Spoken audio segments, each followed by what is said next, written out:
नमस्कार दोस्तों, कैसे हैं आप? क्या आप सबने माता चिंतपूर्णी मंदिर के बारे में कुछ सुना है? चलिए आज हम आपको माता चिंतपूर्णी धाम के बारे में कुछ जानकारी देते हैं। चिंतपूर्णी धाम भारत के हिमाचल प्रदेश राज्य के ऊना जिले में एक महत्वपूर्ण हिंदू तीर्थ स्थल है। यह 51 शक्ति पीठों में से एक है। जम्मू की वैष्णो देवी, हिमाचल की ज्वाला देवी, विंध्याचल की विंध्यवासिनी और सहारनपुर की शाकंभरी देवी की भांति यह भी एक सिद्ध स्थान है। यहाँ पर माता सती के चरण गिरे थे। इस स्थान पर प्रकृति का सुंदर दृश्य देखने को मिलता है। चिंतपूर्णी देवी मंदिर का इतिहास उस समय का है जब देवताओं को पराजित करने के बाद स्वर्ग पर असुरों का राज था। मां चिंतपूर्णी देवी का यह मंदिर हिमाचल प्रदेश के ऊना जिले में स्थित है, जिसे 51 शक्तिपीठों में से एक माना जाता है। तो चलिए जानते हैं मां चिंतपूर्णी देवी मंदिर के इतिहास के बारे में। पौराणिक मान्यताओं के अनुसार एक बार देवताओं और असुरों के बीच युद्ध प्रारंभ हुआ, जो खत्म होने का नाम ही नहीं ले रहा था। कहा जाता है कि यह युद्ध 100 वर्षों तक चला, जिसमें देवता लोग पराजित हो गए। पराजित होने के बाद सभी देवी देवता धरती पर आकर साधारण मनुष्य की तरह विचरण करने लगे और स्वर्ग पर असुर राज महिषासुर राज करने लगा। कुछ समय बाद असुरों ने सभी देवी देवताओं पर अत्याचार करना शुरू कर दिया, जिसके बाद तंग आकर सभी देवी देवता भगवान विष्णु की शरण में पहुंचे और उनसे असुरों से रक्षा करने की विनती करने लगे। तभी भगवान विष्णु ने ब्रह्मा और महेश यानी देवों के देव महादेव का आह्वान किया। तत्पश्चात वे दोनों भी यहाँ आ पहुंचे।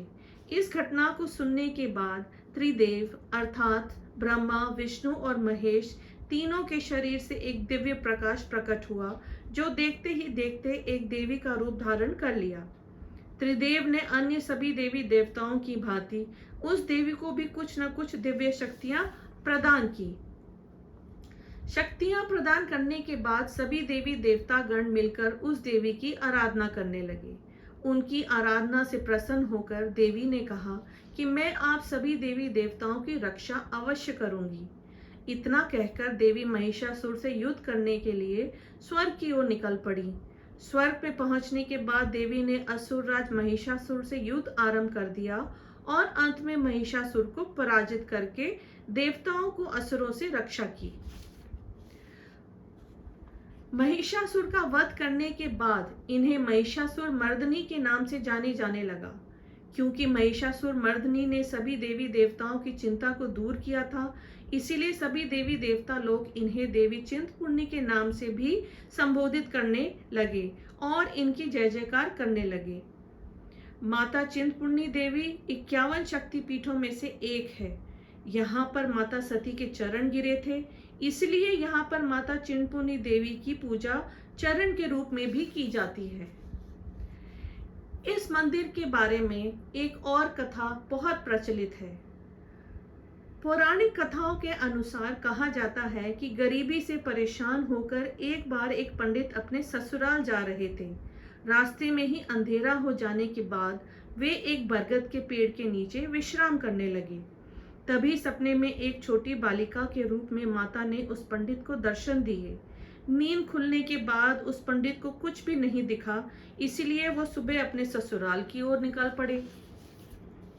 ससुराल से लौटते वक्त पंडित ने उसी बरगद के पेड़ के नीचे रात में विश्राम करने का निर्णय लिया।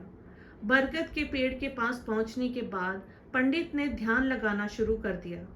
फलस्वरूप माता ने उस पंडित को अपने चतुर्थ रूप में दर्शन दिया और कहा कि मैं इस बरगद के वृक्ष के नीचे वास करूंगी, और साथ में यह भी कहा कि इस बरगद के वृक्ष के पास स्थित पत्थरों के नीचे एक नदी का जल बहता है।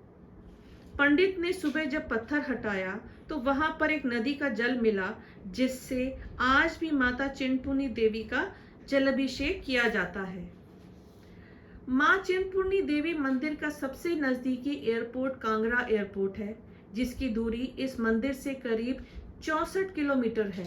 नजदीकी रेलवे स्टेशन ऊना में है, जिसकी दूरी इस मंदिर से करीब 56 किलोमीटर है, और नजदीकी बस स्टैंड चुरूरू है, जहाँ से इस मंदिर की दूरी करीब 33 किलोमीटर है।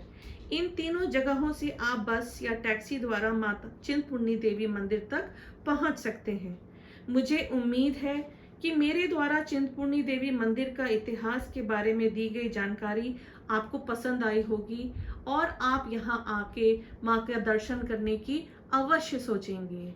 आइए, आपको इस माता के मंदिर में आके बहुत सुकून मिलेगा। कहा जाता है कि माता के मंदिर में आके जो भी मत्था टेकता है और जो भी अपनी मुराद मांगता है वो अवश्य पूरी होती है। जय माता की।